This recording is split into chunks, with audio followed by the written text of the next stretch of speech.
Hi, everybody. This is Marlene with Miami Ghost Chronicles, Stories of the Supernatural. How you all doing today? And today I have a gentleman out from the West Coast. His name is Brian Clune, and Brian is a historian, and he is the co-founder of Planet Paranormal, and he's also an author of California's Historic Haunts and Ghosts of the Queen Mary. His love of history has led him to volunteer at both the USS Iowa and Fort MacArthur Military Museum. His involvement with Planet Paranormal has led him to be involved with many TV shows, including Ghost Adventures, Ghost Hunters, The Dead Files, and My Ghost Story. And he was also the focus of a companion documentary for the film Paranormal Asylum. So, how are you doing this evening, Brian? I am doing absolutely fantastic. And I hope you don't mind, but I'm going to correct you on my last name. It's Clune, not Oh, I'm Clooney. sorry. I'm sorry. I'm giving you Not that hearty at the end. I'm sorry. absolutely not a problem. In French, it's means clown, so we won't even go there. Okay. Really does it? Or are you kidding? Is it? I No, don't know. no, I mean, no. I took high school French, but I never got into the clown part. I'm thinking, is he serious? No, no, it's not. Really? Yeah, no, no. I'm not kidding. I don't know. There's a show called Baskets, Uh-huh, and yeah, it's Baskets yeah. the clown. And they had a promo that had him saying, "You are not a clown. You will never be a clown." Oh, And my he was God. saying clown. So Oh, it's okay. like, okay. That's like the Pink Panthers, you minky? Okay. All right. Let me, Uh-huh. all right. So, Brian, one of the things that I always ask my guests, that are involved, of course, in the paranormal, is what what propelled you into the paranormal? Was it something that happened to you as a child? Was it as an adult? What happened? Well, well, my father died when I was 3 years old, Okay. and I kind of grew. He stayed around until my mother passed in '87, Mm-hmm. but I never really. I had a couple experiences when I was a kid, but nothing that ever really like stuck with me. Okay. And then a few years ago, when my oldest son turned 18, we kind of started to drift apart. Him and I spent a lot of time in the Boy Scouts. Okay. I was still in the Boy Scouts with my other son and my nephew, Okay. so it didn't leave a whole lot of time for me to spend with my oldest son. So I asked him if there was something we could do together, and he said, "Let's go ghost hunting." At which point I was seriously thinking about sending him to a shrink. It's like, why not? Um, Okay. All right. It's like, yeah. Well, he talked me into it, okay. and I found Planet Paranormal, and it just kind of went from there. Okay. And obviously it did take off with you because um, I imagine you stayed involved with it even if beyond just trying to spend time with your son, right? Because it looks like I Exactly. mean, and what was it about it? What did you have some type of experience once you started going out there with him, or what was it about it that No, no, it okay. it it was. I was having fun with him, Mhm. but I also clicked with the people in the team itself. Planet Paranormal was always a very small team. There Okay. were actually only four of us, three when I began, um, and then, well, I should say five because of my son. Right. And we just all clicked, and I was having so much fun going out and what at that time I was just thinking urban exploring. Right. Um, and then something happened. I had my first experience, which was on board the Queen Mary, Okay. and I've been hooked ever since. Okay, that's what it takes. One time that, and I've told that sometimes things happen to you that even if you don't necessarily capture it, if you have that experience, that firsthand experience where it's like, I know what I felt or what I saw or whatever. It's like, okay, so if I didn't capture, but I know what, you're convinced, and that's all it takes. Like something goes off that you have that, what do I call it? That coming to Jesus moment where you say, I get it now. I really do get it. Yeah, Yeah.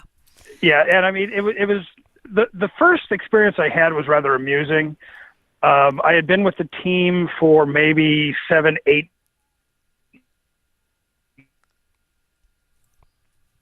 The first 3 months, because I'd be walking around another place we were investigating, just going, Okay. yeah, I'm not getting anything. Nope, nope, nothing. And so they would start mimicking me.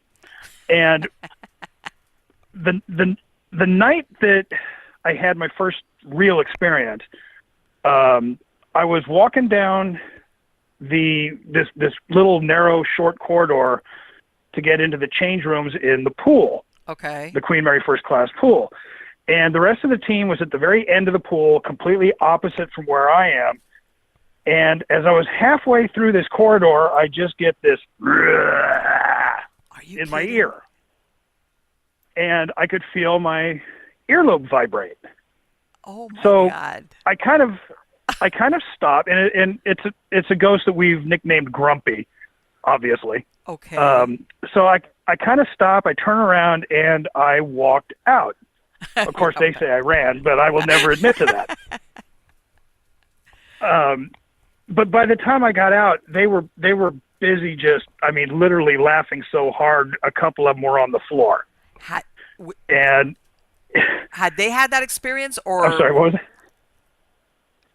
They heard Grumpy growl at me. oh my? So they're like, here So he when comes. so when I came out of the change room, they knew that I was going to be a little different, shall we say. So it was, Yeah. and they will never they keep saying that was my dude run moment. Wow. Wow. And I know that, yeah, that the Queen Mary has, from what I hear, it's like Grand Central Station. It's got ghosts and from everywhere, and but they've got some that are very well known in certain parts of the ship that Hmm. a lot of people have experienced Yeah, it. And I know I heard yeah. also that the pool area is the most active area on the ship. Is that correct? I wouldn't say the most active, but I would say the most active that you can get to. Okay. And she's the best known spirit on the ship. Okay.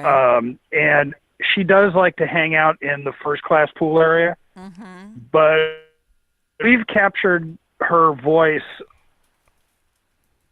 So the spirits on the ship do tend to wander around, and we don't know what their reality is. So Right, they could just exactly. be wandering the ship, thinking they're on a cruise. Yeah, for all we know, that's the way they see it. Yeah, They're on a perpetual cruise.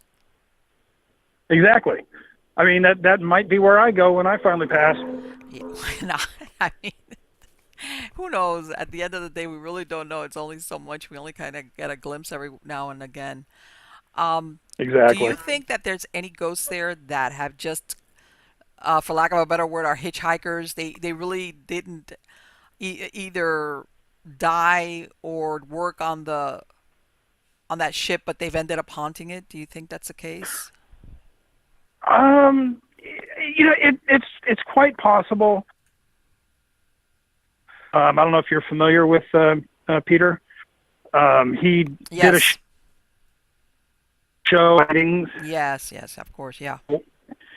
Yeah, he's also the one that did the Sally case Yes, in right, the Sally Kansas. House, right. Right. Um, he claims that there are a minimum of 600 spirits on board the ship, but even Wow. he said that there are most likely more. Wow. And we've run into spirits on there that we can't really place as far as a timeline. So it is Okay. quite possible that people just have migrated to the ship after passing for whatever reason. That's a lot of Maybe. ghosts. Yeah, I was gonna say Yeah. that's I mean because I know that besides being an ocean liner and you get your own drama going on there, but during the war, I mean it was used for so many things that you could see definitely how uh you know it would end up with some type of intelligent or active haunting. Uh, And Brian, it sounds like, you've been out there a while. Have you seen any type of rhythm or timing as far as the hauntings where there's a period of more activity versus where it slacks off, or is it kind of constant all across? It's fairly constant. However, um, the period between October 31st Mm-hmm. and December 9th, Okay. which which coincides with the exact timeline of the ship's final voyage, final cruise, Okay. seems to be the most active period on the ship. Really? So yeah, we tell people, and you can actually book your own investigations on the ship now. Yeah, I've heard that. Um, Yeah. yeah, which is actually fantastic. I mean, a team can go in, get their own investigation, and there's no general public. It's just your team, a security guard, and the paranormal ambassador, Matt Schultz, who That's takes you great. around That's all the different fantastic. areas. Yeah, it's fantastic. So when people ask us, well, when should we do it? We always kind of give them that timeline, Okay. because that's the best time to actually be able to catch evidence. Not to say you're absolutely going to, Right. but I know. I know. That's not an um, on-demand thing. It's you have your best shot. Right. exactly. And that, and that's the thing, some and I'm glad they did that because, a lot of places, if you've got a lot of ambient noise and you got people trucking around, forget it. You could just for, you're not it's much Yeah, more it difficult. gets difficult. Mhm. Yeah. Mhm.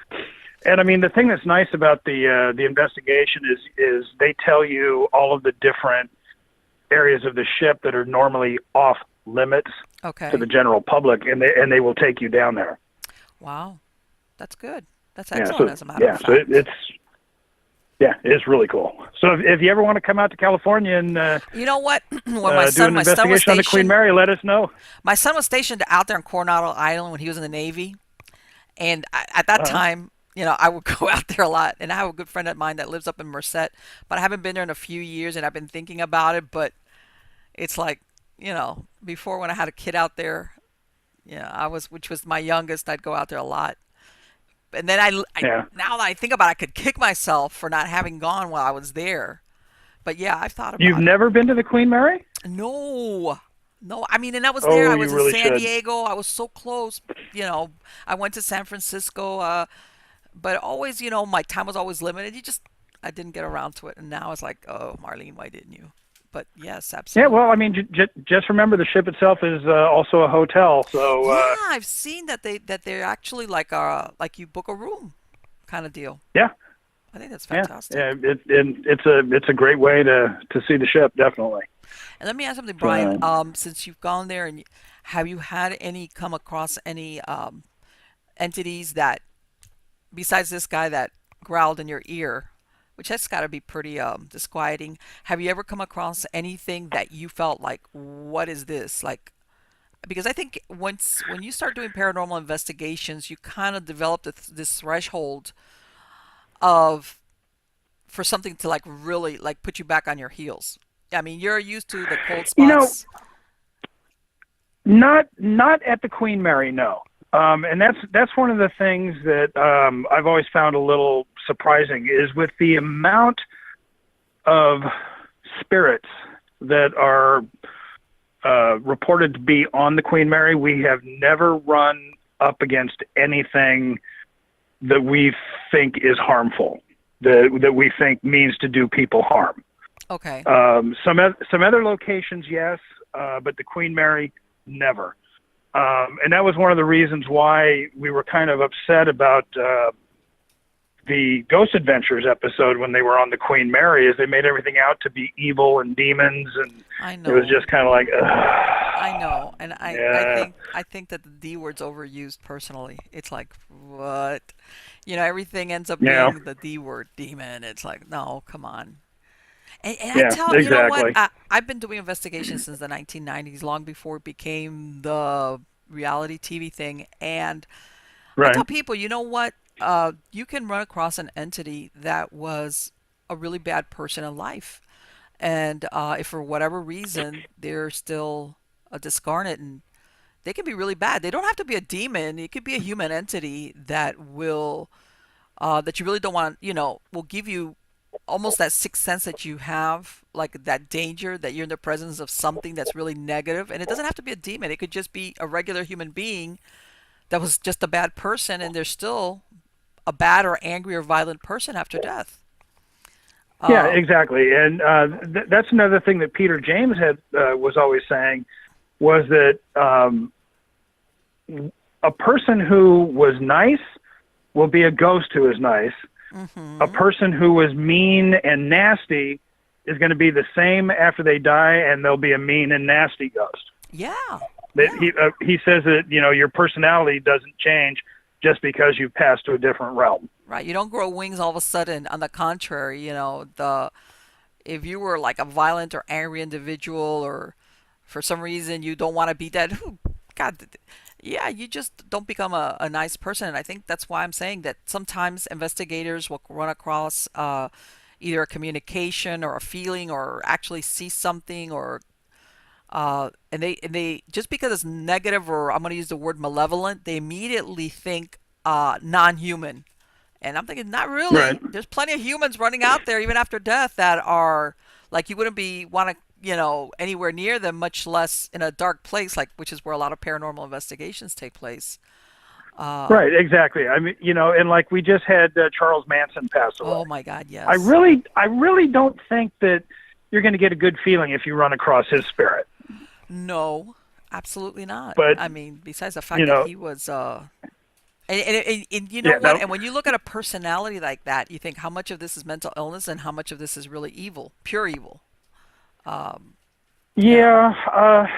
I did a lot of research on Manson for my newest book, Okay. and he. The thing that's really scary about Manson was the fact that he was very intelligent. Ah, He yeah. never finished school, but he was a very intelligent person, and he used that intelligence to sway people. And he actually learned how to sway people while in Yeah. prison, which is really kind of scary. Mm-hmm. So, And it makes you you know, think. Most people, when you look back, you think to yourself, how could anybody talk you into basically following them to the point of killing other humans on their behalf, which is what he ultimately did, amongst other things that he would get people to do for him. And yeah, I'm sure it doesn't and work on it's everybody, but actually I'm, s- yeah. go ahead. Well, I think a lot of his followers had to. I'm not going to say had to have had a weak mind, Mm-hmm. but maybe a weak spirit.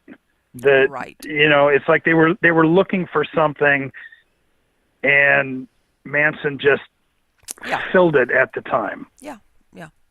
Yeah. They were. It was like the other day. Of course, because when he Yeah, died, everybody that day they were talking constantly about him and all his followers. And I can't remember where I was saying that most of these followers, even though they came from middle class families, all of them, in their background, they had had some type of either family crisis, molestation, abuse. They had something in their background, like you said, that doesn't automatically make you, but maybe some personalities, it just makes them easier, or like you said, more willing to run across a Manson personality, and they believe it.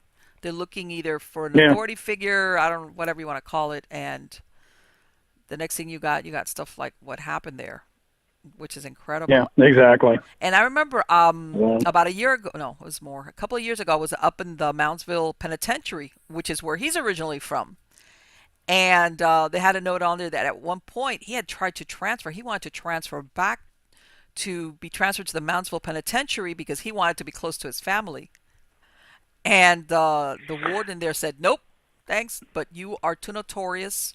In other words, any prison that had to house him, it was going to be too much trouble, and they turned down his request.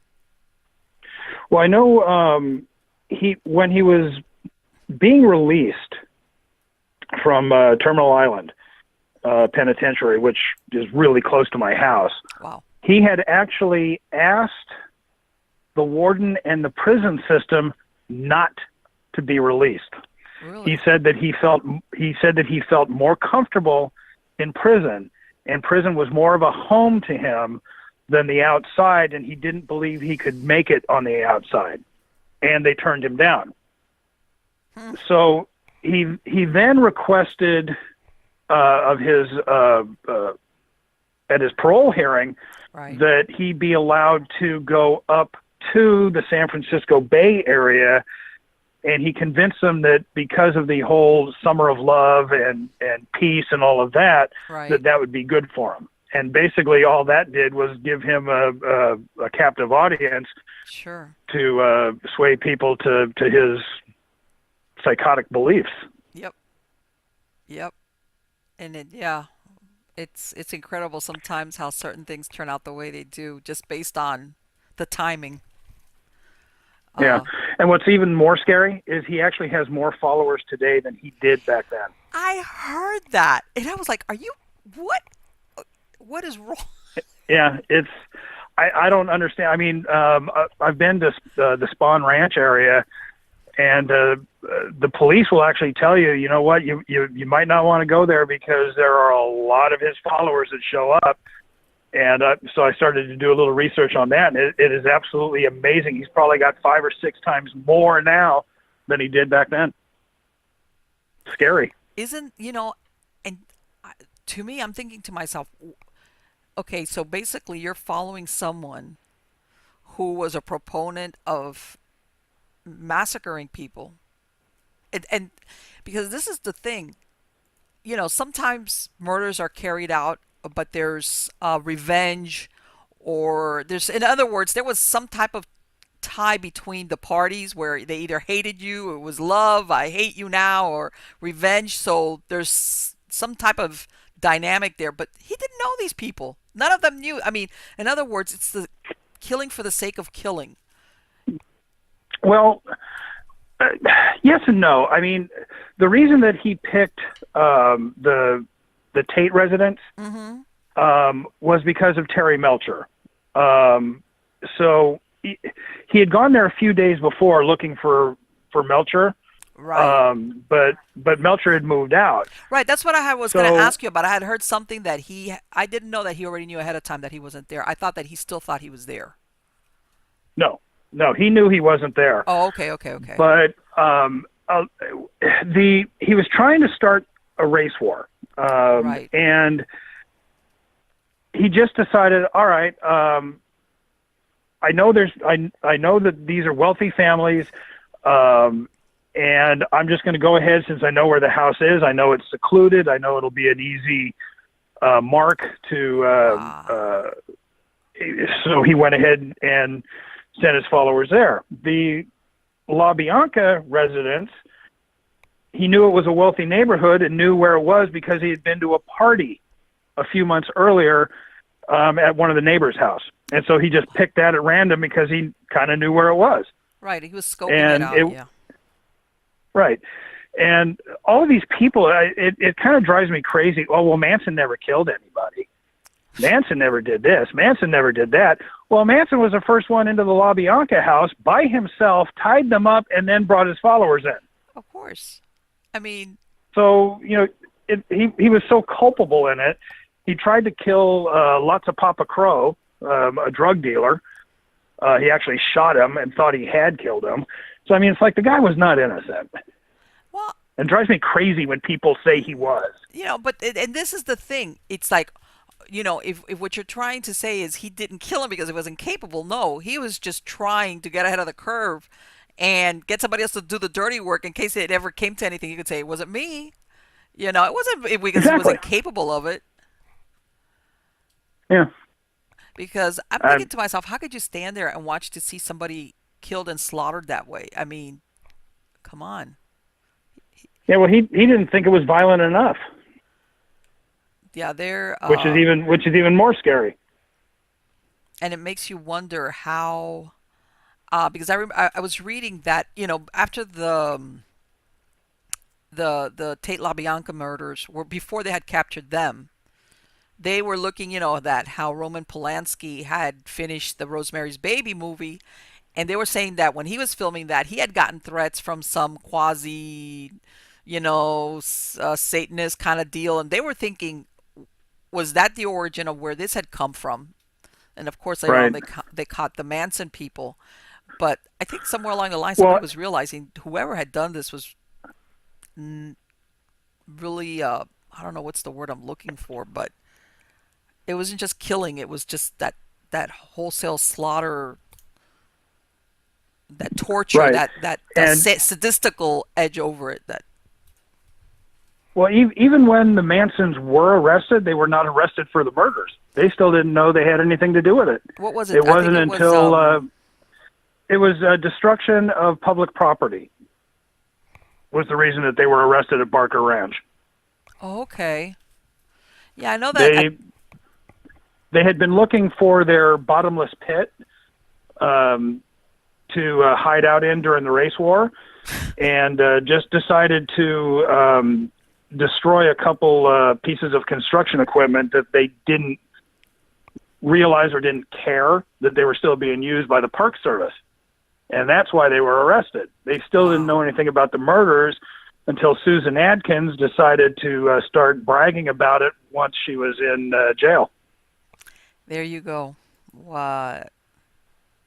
And what was Yeah. it? It was one of them that just came up for parole like maybe 2 months ago, right before he died, and they turned her down. I can't remember what her name, which one of it. If I remember right, that was Krenwinkel. Right. Okay. And I could be wrong on that, but I know it was. I think it was Krenwinkel. And you know they. I get it. I get a lot of them confused. So Well, no, the thing is that you look at them, like you look at these pictures of when they were arrested, when they were really young, and now you look at them, and it's like, you might look like an older, nicer lady, but I'm sorry. There's just something that I wouldn't want to find out if you would be capable of doing it if you were out in the world again. exactly. One of the things that's kind of interesting, getting back to kind of the paranormal, Hmm. as far as the whole Manson thing goes. Have you ever heard of a man by the name of David Oman? Yes, yes, I've interviewed David. Oh, have you? Okay, because I was going Yes, to say he actually opens up his house to allow people to come in and yes. investigate, which I think is really kind of cool No, it's that he does fantastic. that. So Well, yeah, I remember he was telling me that, you know, when he bought that lot, because I asked him, I said, David, was there ever any structure there where you built your house? And he said, nope, it was just an empty lot, and his dad, which was a builder, got it at a real good price, and it was one of those things that, it was so close to the location of where this took place, but by the time he had bought it, it was already after the time that they had demolished the house and they had and changed the rebuilt it. address, and they built another structure on it. So yeah, Right. and but yeah, Father it's built his house together. So right. They're like it's a very but I know what he explained was that the lots are pretty close to each other as far as when you go up that road. I mean, I've never been there physically, but from what he yeah, was describing. it is. Well, if this is going to sound kind of funny, but if you look at the cover of Hollywood Obscura, Yes. you can see the row of houses where David's house is, and I actually snapped that picture from Falcon's Lair, which is really kind of cool because Falcon's Lair is right across the street from David's house. Okay. I mean, as a matter of fact, because I have a slide with some of your book covers, and I was going to ask you about that book that you came out with Atlas Obscura, which sounds so interesting. Yeah, it's got a lot of old stuff in it, but there's a lot of new stuff in it as well. I know just recently some English author came out and said that she knows who killed the Black Dahlia, What? but it's I did so much research when I was writing the Black Dahlia piece, Uh-huh. and none of what she is saying occurred I could find any trace of. So I don't know where she came up with it, but to be perfectly honest with you, and I'm not claiming that I did it. It was an FBI profiler and a retired Los Angeles Times investigative reporter, and I'm pretty sure that they nailed who the killer of the Black Dahlia is. Let me ask And you. it's actually in the book. Let me ask you then. Is it? And the thing, it's then not Dr. Hodel? Or is that what you're saying? No, you know what? No, Hoder. Hodor, I'm No, sorry. yeah, Hoder just hated his father. I mean, if you take a look at the picture that he puts up and claims, and you put it next to a picture of Elizabeth Short, it is so obviously not the same woman. Okay. Hoder grew up literally hating his father. They use the Enos house, which is a famous movie location, as the house where she was murdered, and it's just like, no. I'm not going to go into it, but I do put a timeline and all of the reasons for it's a man by the name of Walter Alonzo Bailey, who and this is my own personal belief, but I am 99% sure he is most likely the one who killed Elizabeth. Okay. But I detail what Hirsch and the FBI profiler came up with.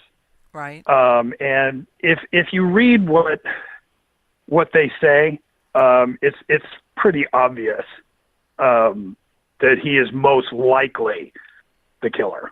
And one of the reasons that he never got caught is he died of Alzheimer's a year after the murder. Really? Yeah.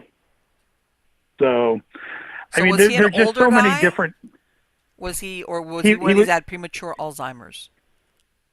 No, he was an older gentleman. He had a connection to the Short family. His office was right around the corner from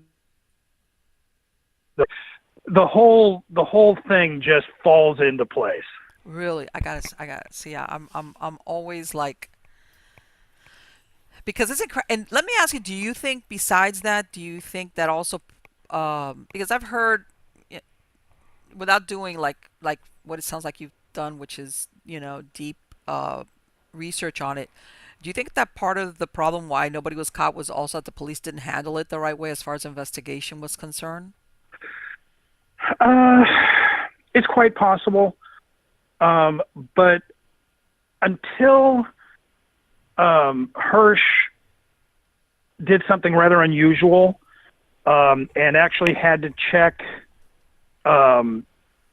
ownership of property in the Lamert Park area, there was nothing connecting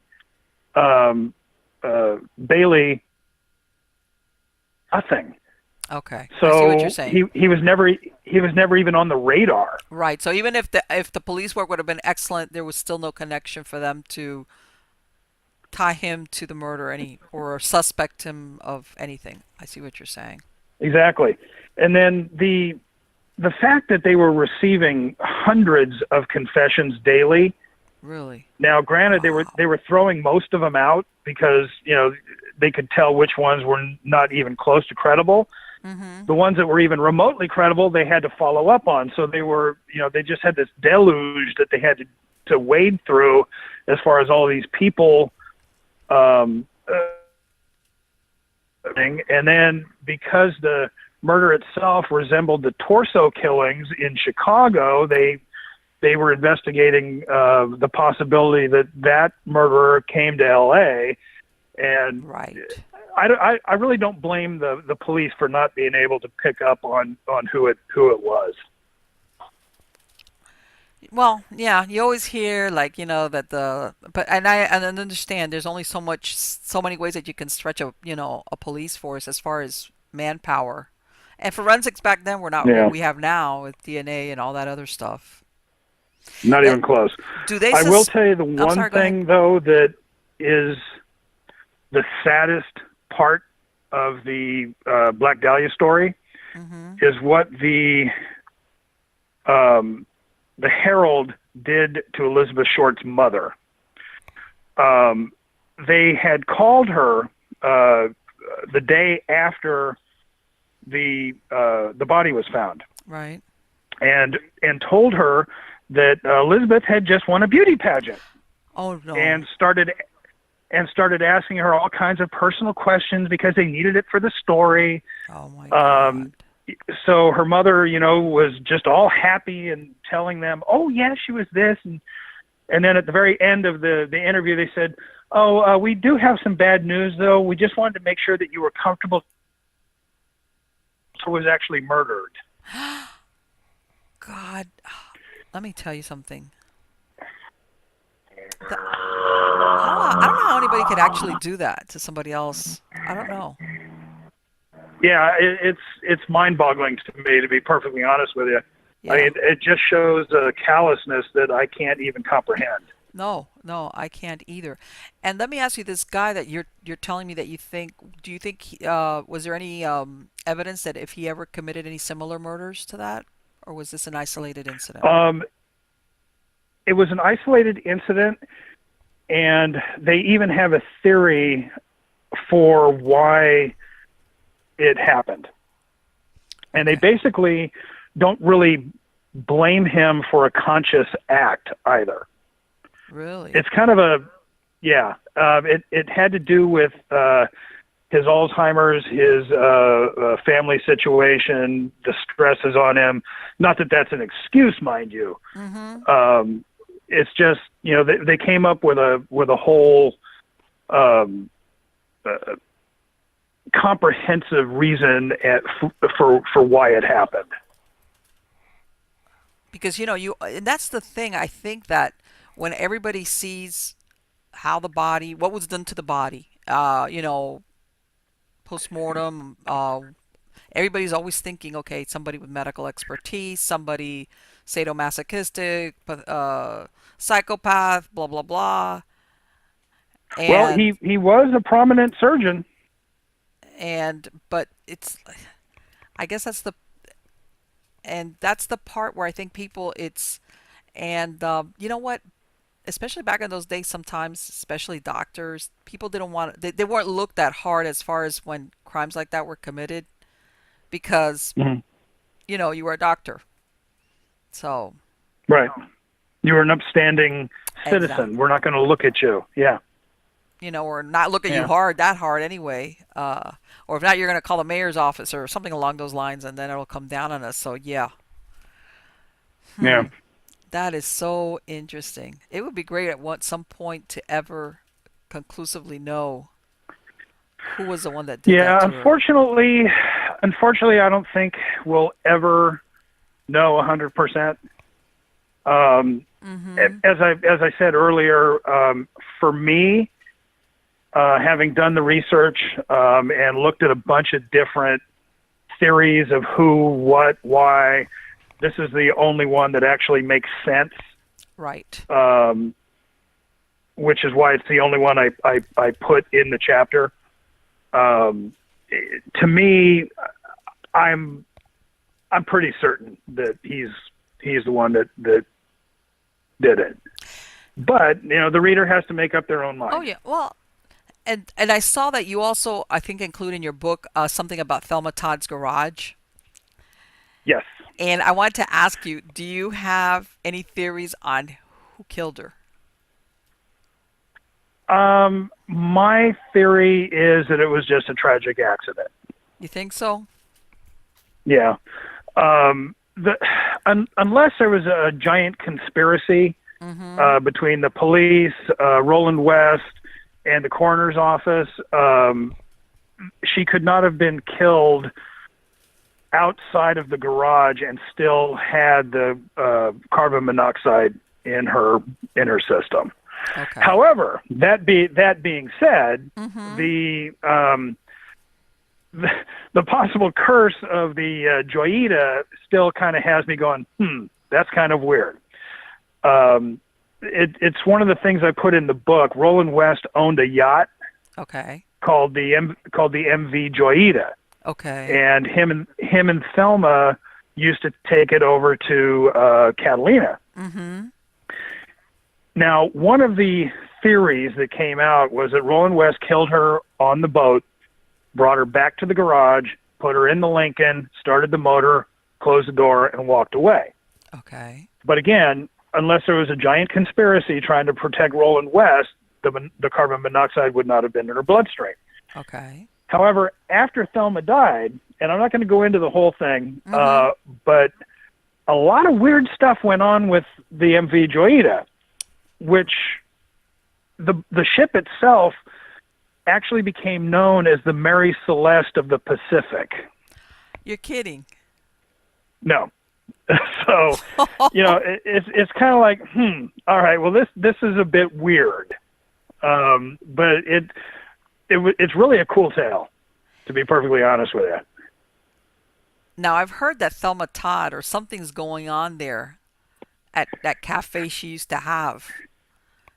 Have you heard anything about Yeah. anything going on there? Well, the cafe was haunted, and Thelma was seen in both the casual dining area downstairs and the more exclusive Joya's room, which was upstairs, and then also seen in the third floor, which was her apartment.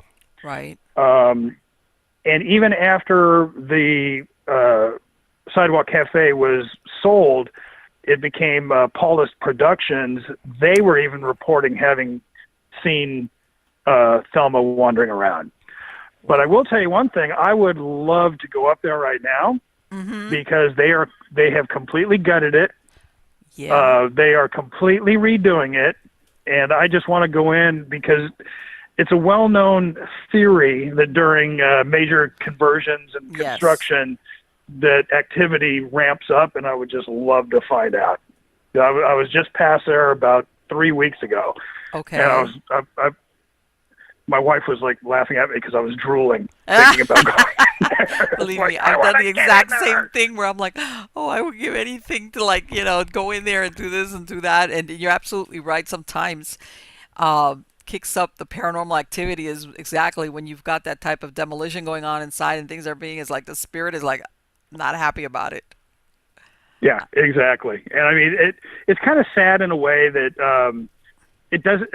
They've already changed the outside, so the structure itself is the same, but the facade and everything is now changed, so it doesn't even look like the same building really, which is kind of sad in a way. Yeah, because you want to think that they're going to keep that.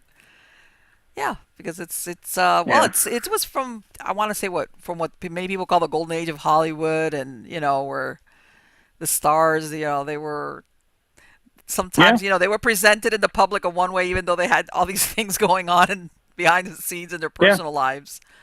But exactly. And the reason why I asked you because I was, I think there was even a theory that, since, what was it, that she had wasn't she involved also with Lucky Luciano or something? I mean, they were thinking as like, no, was it a mob hit, that they wanted to take over her cafe as a casino? I mean, it was like a roster of people that wanted, that you think, well, why would they do this to her? And she's very beautiful, but my God, she just was not lucky in love at all. No, not really. Well, now, she did, head over heels, was in love with Roland West. Roland West, however, looked at her more as a little sister. So it was kind of an unrequited thing with Roland West. However, he did love her quite a bit, just not the way she had hoped. Right. But as far as Lucky Luciano goes, Lucky Luciano never once set foot in California. Really? Ever. Yeah. And there's there's a big story about how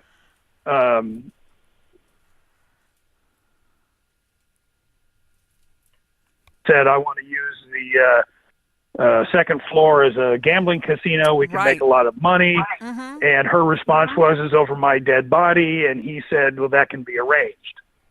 But like I said, though, the problem is Luciano never came to California, ever. And both the Thelma Todd piece and the piece I did on Bugsy Siegel, I did quite a bit of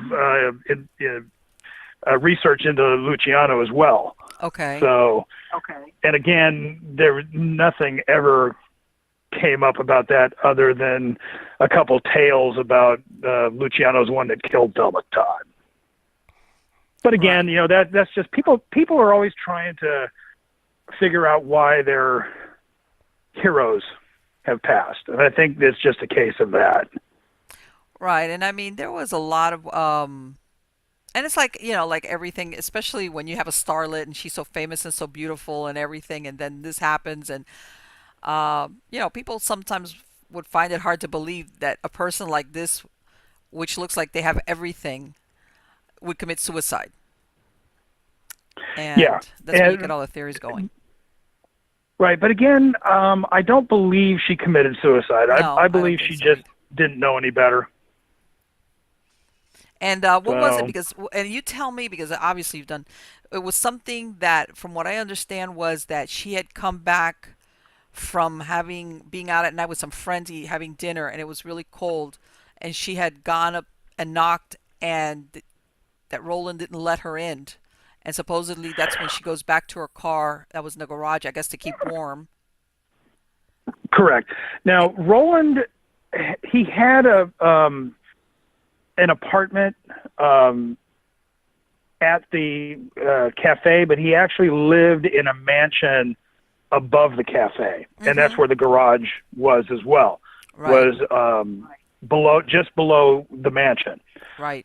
Thelma had been out at the Trocadero with a party for the Lupinos, and she was supposed to have been home by 2:00 because that's when Roland was going to close up the cafe. Right. She was late, and apparently he forgot that she only had one key with her, and he locked both locks. Okay. So when she got home, she couldn't get in because he had locked both locks, and she only had the key for the bottom lock. Okay. So she made her way up this really long flight of stairs. I've seen those stairs. I'm like, I ain't going up that. To the garage, and it was December 16th, so it was pretty cold in Malibu. Okay.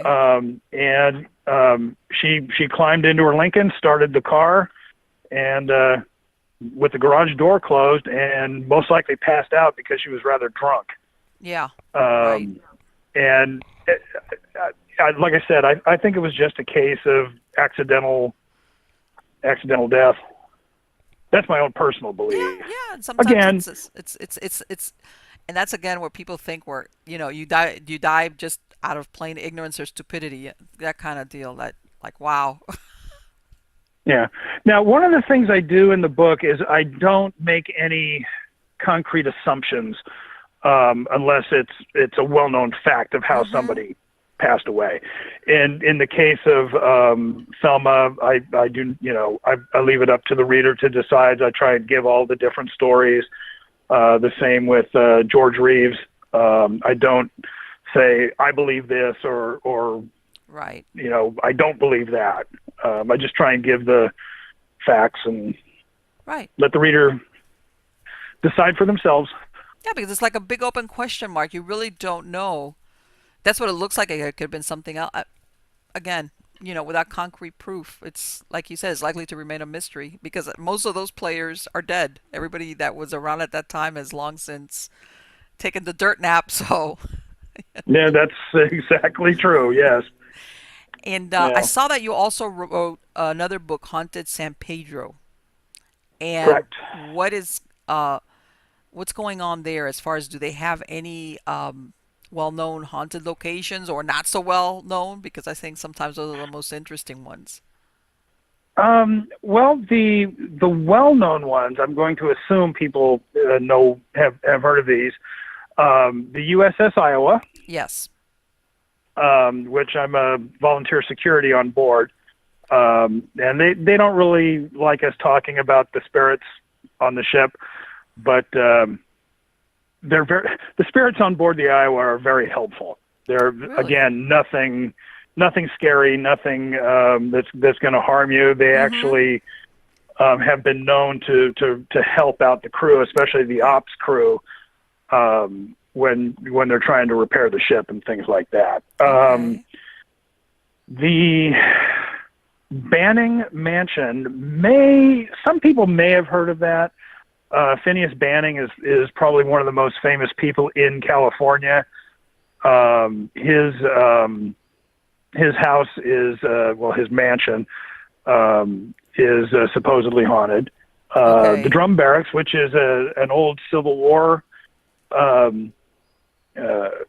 fort, which is Okay. where they brought the camels. I don't know if you're familiar with the Camel Corps. No. Um, I mean, I think I had heard about they it, but yeah go ahead. they brought in a bunch of camels to see if they'd be good for the desert, Okay. and the camels pretty much ate everything in sight, so they got rid of them and just basically put them out in the desert. It's like, So okay, we got a big goat on yeah, our hands.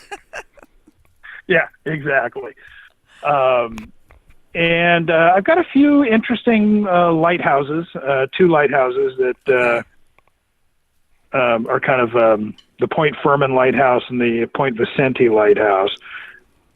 Fort MacArthur, I don't know how many people have heard of Fort MacArthur, but it was the key to the defense of the Los Angeles harbor Okay. from basically World War I until it finally closed in 84, if I remember correctly. I also used to be a volunteer there, so that was kind of cool. And you know But then what? I also kind of cheated a little bit You on Haunted San did. Pedro. What happened? Instead of using the city proper, Mm-hmm. I used the old Rancho San Pedro, Okay. which was one of the largest ranchos in California, and it Okay. was also the land grant given to somebody in California by the Mexican government. Wow. It must have been a huge area. Yeah, it actually was. But like I said, I wanted to include some of the more, at least locally famous Mm-hmm. areas. So I kind of threw that in there. And the Dominguez Rancho, which was the only, it was called the Battle of the Old Woman's Gun, and it was the only battle of the Mexican-American War that the Mexicans won, and they won it handily, even though they were outnumbered. Why was it named that? I have to ask. Well, the Mexicans had actually hidden some cannon Okay. um, on the property, Uh-huh. and the property at that time was owned by an old woman, Okay. and she hid them in her barn, and so uh, after the battle, they just dubbed it the Battle of the Old Woman's Gun because she was standing there watching the battle as they wheeled the cannons out. Why not? I just had to Yeah, ask. I had to ask because I go, okay, where does this old lady figure in this? They yeah, it's sound. actually really a cool story if you ever decide to look it up. Yeah, I am. I am. Absolutely, I Yeah. am. And you know what? Those things that you're saying that you were doing the security or the volunteer, I think that that is from the paranormal aspect. That's absolutely how you really, really get to witness a lot of things that sometimes just because you're there different days, different times, consistently, over a period of time is usually Yeah. when you actually get to see or witness or whatever stuff that's paranormal. Well, one of the funniest things that happened on board the Iowa, Uh-huh. um, there is a third deck down is called Broadway, and it's this very long corridor that spans between the number 3 turret in the back all the way up to the number 1 turret in the front of the ship. And we didn't have it open because we're still in the process of bringing the ship back to life.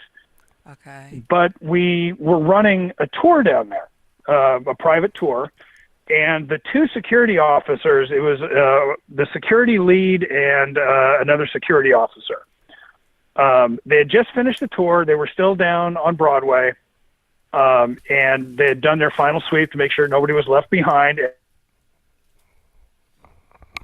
As they were climbing up the ladder, one of them looked back and he saw a sailor leaning against the bulkhead.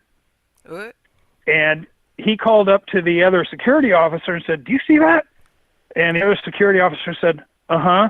And then they both ran up the ladder to the second deck. Well, when they turned around, they looked down, and here comes the sailor up the ladder. Oh. So they ran as fast as they could up to the main deck, which is out in the sunlight, turned around, and they didn't see the sailor. So they walk up to the other two security officers, one of which was me, and we looked at them, and the other security officer looks at them and he goes, "What, you guys see a ghost?" and I quote,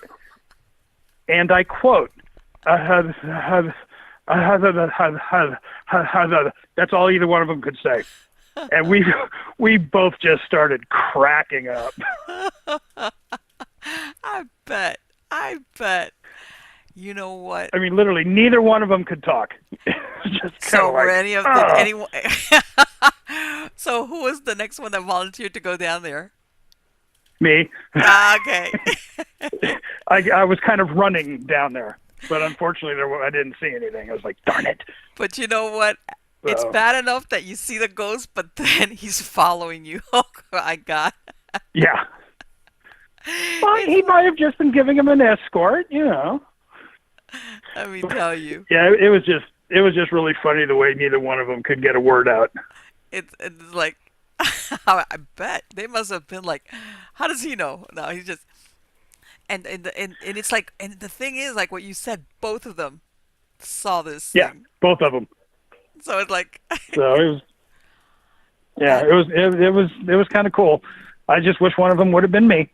But yeah. Let me ask you, has can't have it anybody all. ever said, apart from them, that they had seen the same sailor again before or after? Well, there's actually a tale of somebody that has been dubbed Chief Roberts.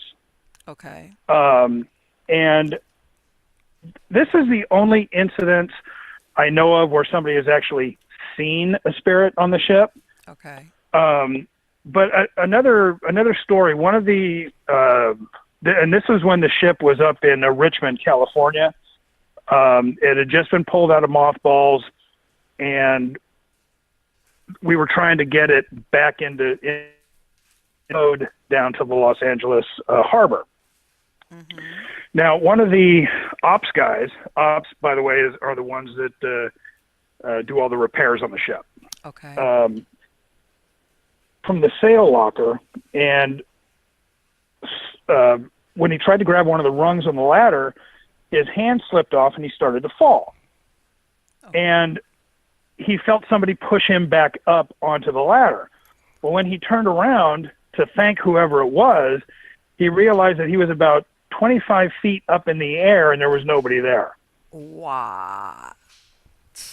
And so it was, everybody was saying, well, Chief Roberts was helping you out. People have lost tools, and they'll turn around and the tool will be there. So it's a helpful spirit. Yeah, and it's actually kind of funny because Chief Roberts, the story grew while the ship was still in service in the 80s. Really? Yeah, it was still an active Navy ship, and the chief was making himself known. But what's so odd is I've gone back through the crew records and we can find no Chief Roberts. Okay, I was about to ask you, so did you why does everybody think it's Chief Roberts? Did people finally say, hey, this looks like so-and-so, and then it's like, yeah, it is so-and-so? Well, I think probably what happened is no one really knew who it was, so they just dubbed him Chief Roberts. Chief Roberts. That's the only thing I can think of, yeah. Wow. Yeah, but it's really kind of cool. And what I think is funny is, like I said, we're not really supposed to talk about the spirits and stuff, but I've noticed as I trail some of the tour groups when I'm making my rounds on the ship, but Uh-huh. the tour guides are actually starting to talk about some of the experiences that they've had on the ship. Okay.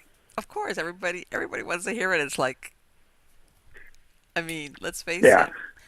I mean, how long that ship was, what was it, from World War II onward?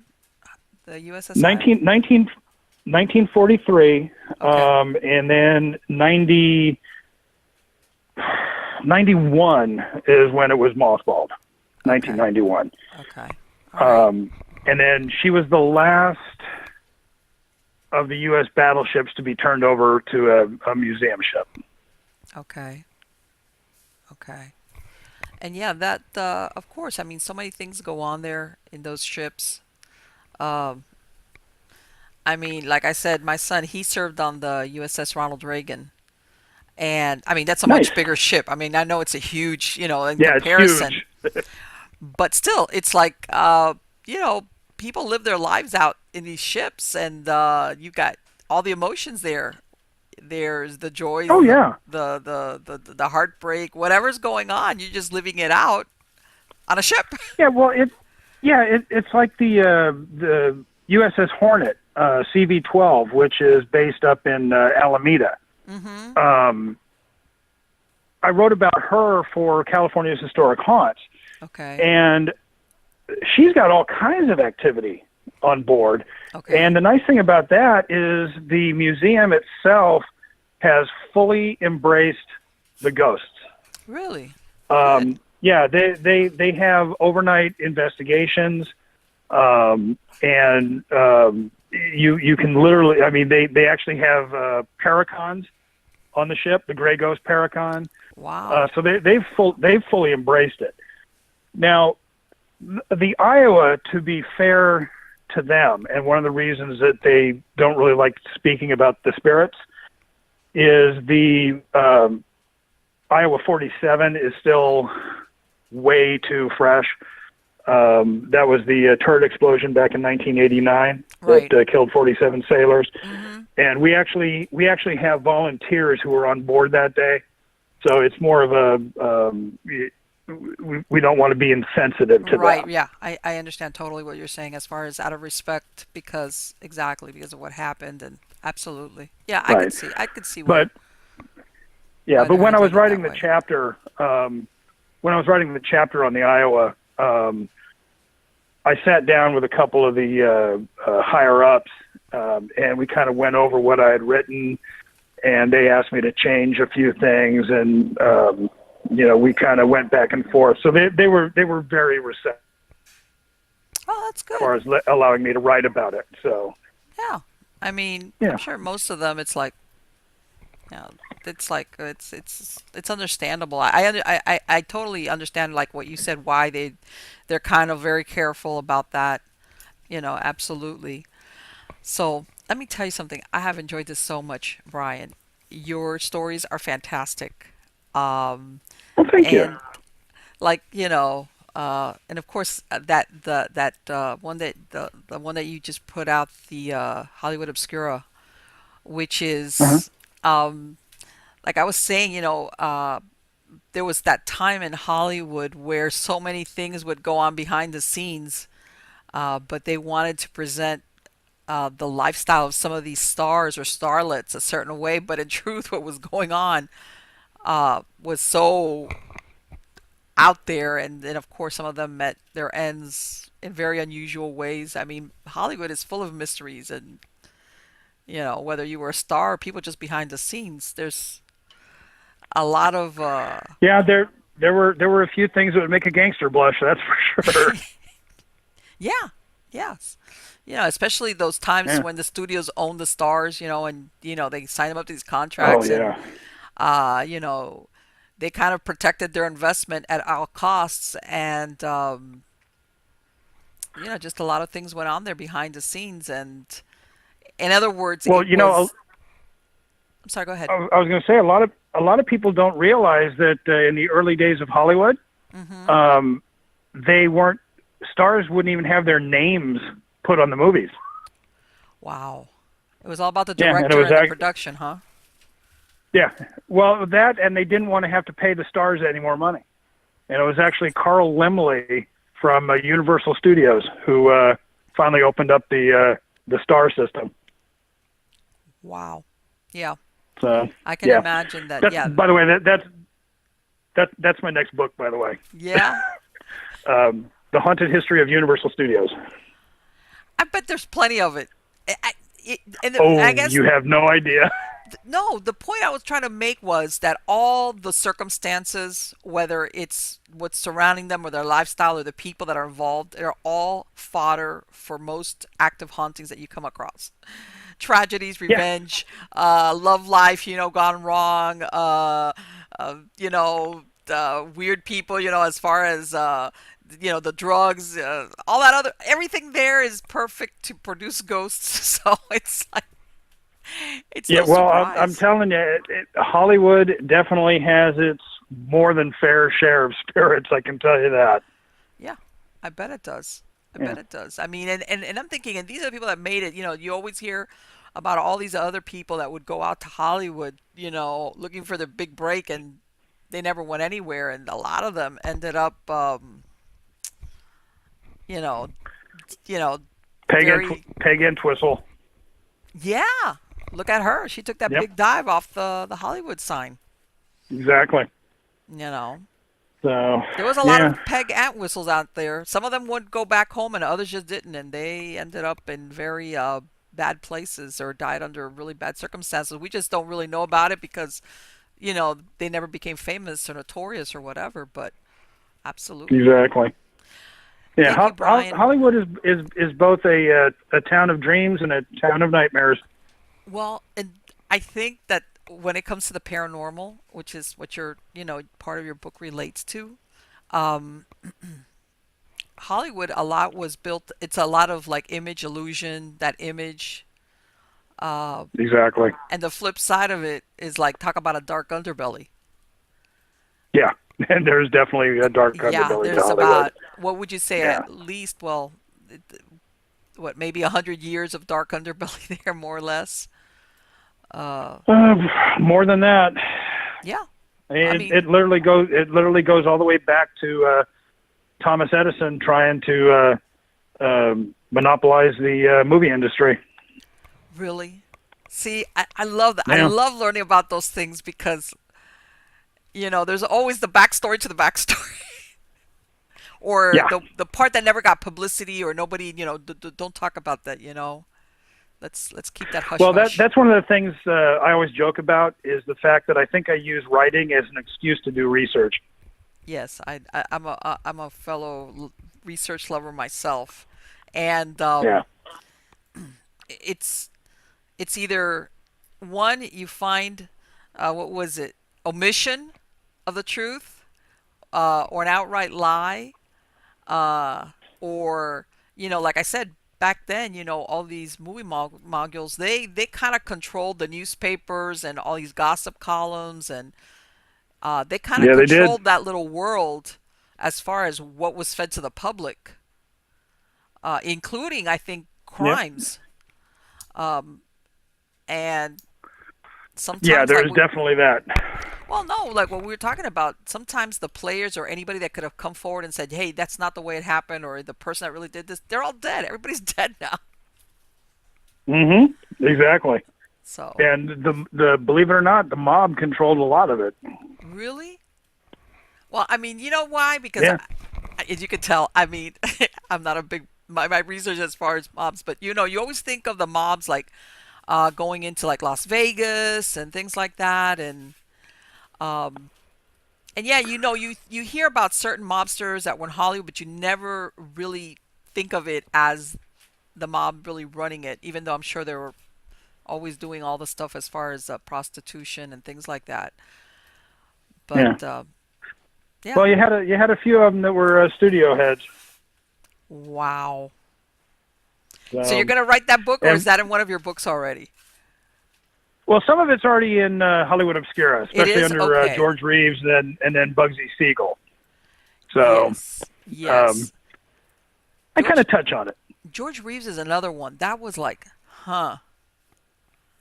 That's another. Yeah, that's another one that I'm kind of iffy on what actually happened. on what actually happened. It's like take your pick as to who was the one that did it to this Have you guy. seen a movie called Hollywood Land? Yes, yeah, I've seen that. Yeah, very, very good movie, and I like the way that they kind of give you all of the different theories without telling you which one they Right, subscribe to. right. And when you look at it, you're at the end, you're like, wow, okay, it could have been Yeah, any of these versions could have applied as to who or how this man ended up dead. exactly. Well, George is still at his house and at the Pasadena Playhouse, so Really. one of these days, hopefully, he'll let me know what actually happened. I'm hopeful. You're hoping to get that breakthrough EVP or like.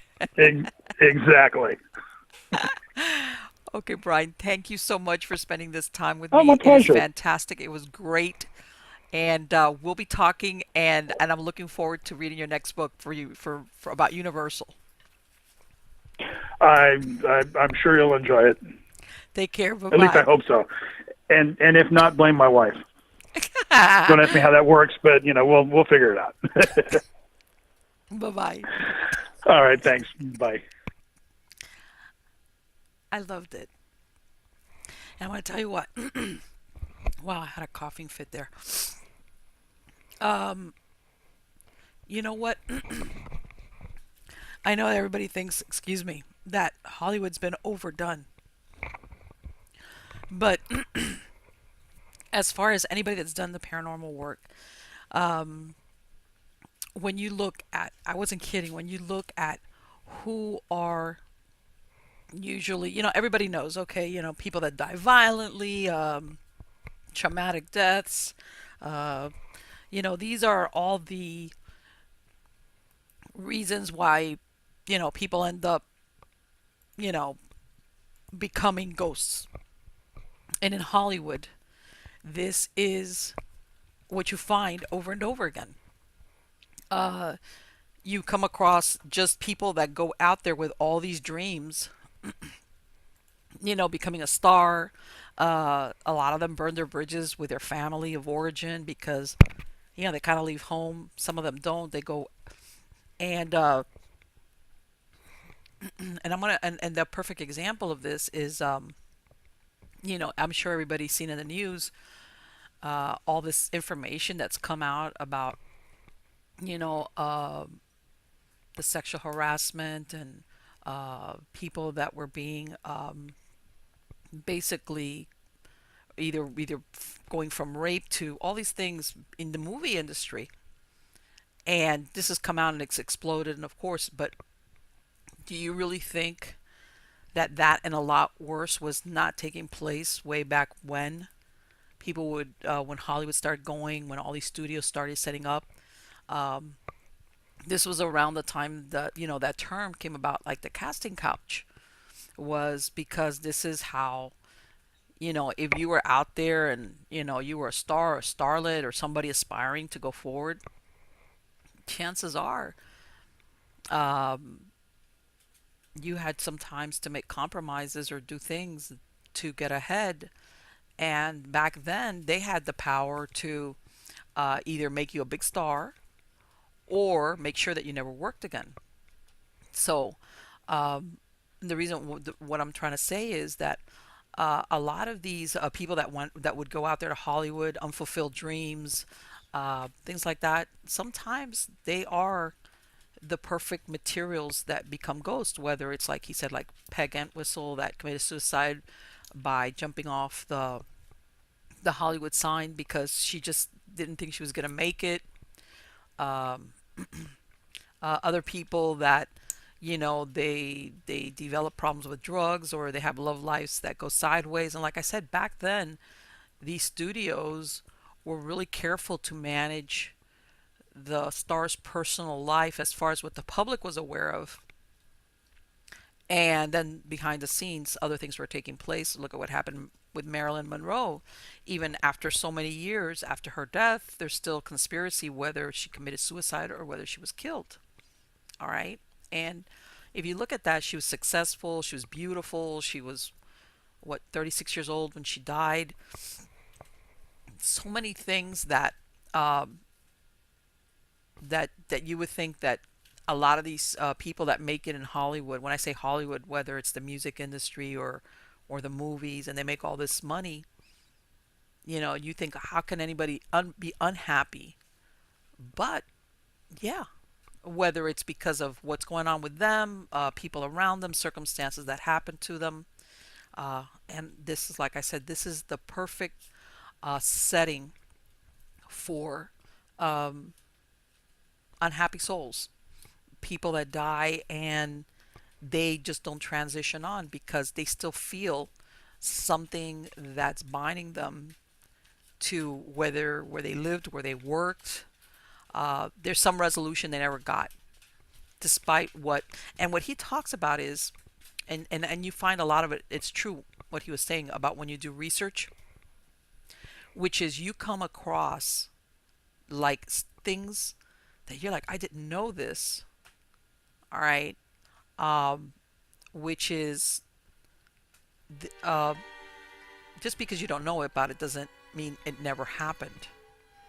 All right, and you realize that there was a price to be paid for your fame. In other words, and even money would not insulate you from tragedy or from unhappiness. And there you have your active or intelligent haunting.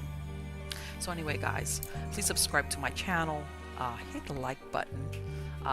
Follow me on Facebook. Find me on Twitter. I'm live streaming there.